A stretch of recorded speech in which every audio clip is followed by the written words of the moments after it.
पंजाब के गवर्नर गुलाब चंद कटारिया दे वल्लों महाराजा अज सरोवर खरड़ का दौरा किया गया। इस मौके लोकां नूं जागरूक करन दे लई नशे के खिलाफ एक विशाल रैली भी की गई, जो शहर के वख-वख हिस्सों तो होंदी हुई श्री राम भवन दे विच आके ही समाप्त हुई। इस मौके उन्हां दे वल्लों कहा गया कि पाकिस्तान साडे पंजाब दी जवानी नूं जानबुझ के खराब कर रहा है।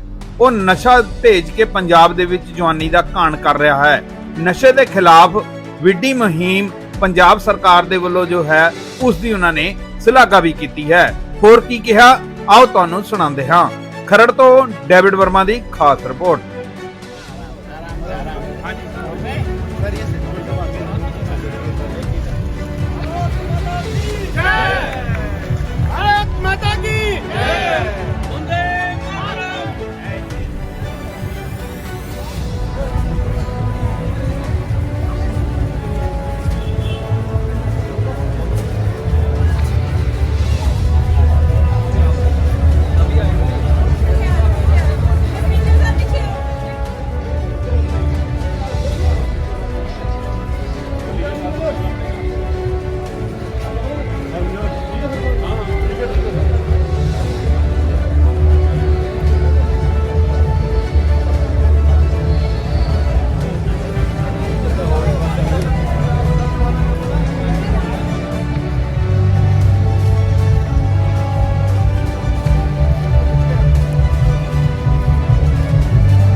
मैं आज बहुत भाग्यशाली आदमी हूँ कि पहली बार खरड़ में भगवान राम के दादाजी पितामह से ये स्थान जुड़ा हुआ है।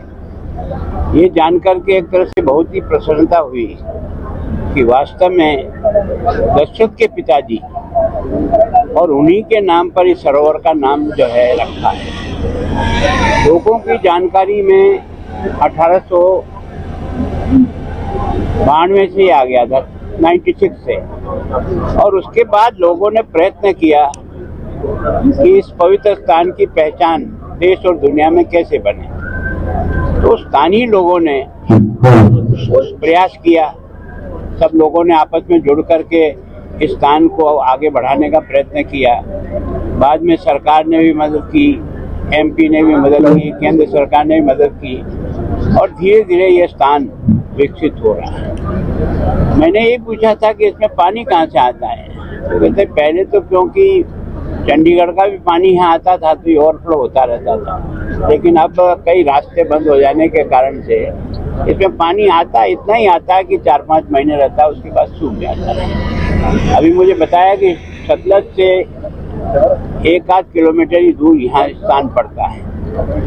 मैं मुख्यमंत्री से बात करूंगा कि इसको सतलज से जोड़ करके, क्योंकि ये स्थान एक ऐतिहासिक स्थान है, एक तरह से हमारी देश की धरोहर है। इतना प्राचीन, मैं सोचता हूँ अभी तक मुझे भी कोई ऐसा स्थान नहीं मिला जहाँ दशरथ के पिताजी से संबंधित कोई बात समझ में आई। तो वास्तव में इस विशेष करके जो समिति बनी है श्री जैन साहब ने, और इन्होंने बराबर प्रयत्न करके सारे समाजों को, सब धर्मों को, सब राजनीतिक पार्टियों को, सब लोगों को जोड़ करके इसको इस स्थान की पवित्रता के आधार पर विकसित करने का प्रयास किया है। मैं सोचता हूँ कि पंजाब सरकार ने भी इस पर पैसा लगाया है। मैं भी प्रयत्न करूँगा कि इस स्थान के विकास में कैसे सहयोगी बन सकता हूँ, सब प्रयास करूँगा। सर, नशों के खिलाफ आज अभियान छेड़ा आपने, क्या कहोगे आप? वो क्या है कि जब से मैं पंजाब में आया हूँ, मैं एक विद्यार्थी था तब मैं पंजाब के बारे में पढ़ता था कि देश में सबसे नंबर 1 पर सब दृष्टि से कोई राज्य माना जाता था तो पंजाब माना जाता था। इंडस्ट्री की दृष्टि से भी, कृषि की दृष्टि से भी, व्यापार की दृष्टि से भी। लेकिन धीरे धीरे पिछले कुछ वर्षों में इसमें इस प्रकार की गिरावट आई कि जिसके कारण से नई इंडस्ट्री यहाँ डेवलप नहीं। और पाकिस्तान जो है वो हमसे युद्ध लड़ करके तो उसने महसूस कर लिया कि जीत नहीं सकेंगे। तब उसने एक गलत रास्ता चयन किया है कि आने वाली पीढ़ी को कैसे कमज़ोर किया जाए, क्योंकि ये बहुत बहादुर कौम है। देश के पहले मोर्चे पर लड़ने वाला कोई प्रदेश था तो यही लाहौर और पंजाब था। मैं सोचता हूँ जितने भी लोगों ने इस देश पर आक्रमण करना शुरू किया, सबसे पहला मुकाबला किसी ने किया, किसी धरती ने किया। और गुरुओं की इस परंपरा ने भी हमारे इस धर्म और संस्कृति को बचाने के लिए जो बलिदान दिया है, वो दुनिया में कोई उसका मुकाबला कर नहीं सकता।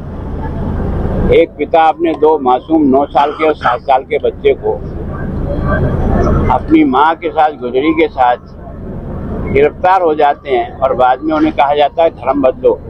लेकिन नहीं, धर्म नहीं बदलेंगे। तो उनको ईंटों में चुना गया। वो दृश्य देखने वाले के बीच आंखों में पानी आ जाता है जब भी आज जाते हैं कि ऐसे मासूम बच्चों के एक एक ईंट रखकर पूछता है कि स्वीकार करोगे? कहते थे नहीं करेंगे। और जब पहला जोरावर के जो है ना गले में आ गया, छोटा था वो थोड़ी हाइट में, तो बड़े भाई के आंखों में पानी आ गया। तो उसने ललकार के पूछा कि तू कह रही आंखों में पानी कैसे? ने कहा भैया इसलिए नहीं आ रहा है कि मुझे बलिदान होना पड़ा, मुझे इसका दुख है कि तू इस धरती पर बाद में आया और तू मेरे पहले देश धर्म पर बलिदान हो रहा है। ऐसी परंपरा वाला देश जब इसमें नशे की प्रवृत्ति में डालकर पिछले कुछ वर्षों से प्रयत्न किया है, और आज की तारीख में हमारा जो देश का सर्वे है उसमें सबसे ज़्यादा अगर ड्रग से कोई इफेक्टेड राज्य है तो वो पंजाब है। एक सौभाग्य है कि यहाँ कई ऐसी एजेंसियां हैं जो ड्रग के खिलाफ काम कर रही है। कोई हमने पहली बार शुरू किया हो ऐसा नहीं है। यहाँ लोग कई वर्षों से अपने अपने क्षेत्र से अपने अपने हिसाब से काम कर रहे हैं। 100 से अधिक संगठन इस बारे में, धार्मिक हैं, बाकी हैं, सब वो काम कर रहे हैं। लेकिन क्या है कि ड्रोन पहले आता था, व्यक्ति लेके आ जाता था। अब फेंसिंग होने के बाद उन्होंने एक नया आइडिया निकाला, वो है ड्रोन।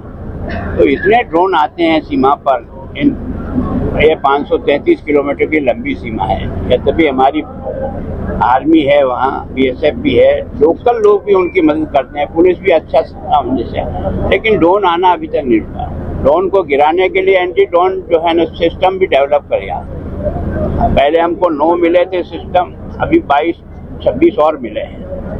कोशिश जरूर कर रहे हैं, पकड़े भी बहुत ज़्यादा लोग जा रहे हैं। मतलब मैं सोचता हूँ कि 13,000 से अधिक लोगों को अब तक गिरफ्तार कर चुके हैं ड्रग के बारे में। अभी जिस सरकार है उसने तो बिल्कुल एक पॉइंट अपना कार्यक्रम बनाया है, किसी नशे को तोड़ना है। गृह मंत्री जी का भी बार बार पत्र इसी बात में आता है कि सोर्स तक जाने का प्रयत्न करो, केवल कुछ लोगों को पकड़ लेने से इसको नहीं तोड़ पाओगे। तो वहाँ तक पहुँचने का भी प्रयत्न कर रहे हैं। और सौभाग्य की बात, मैं भी राजस्थान का गृह मंत्री रहा हूँ 8-8.5 साल तक। मेरे यहाँ भी जो है NDPS एक्ट का जो सजा का परसेंटेज है वो 23 से लेकर 26 तक जाता है।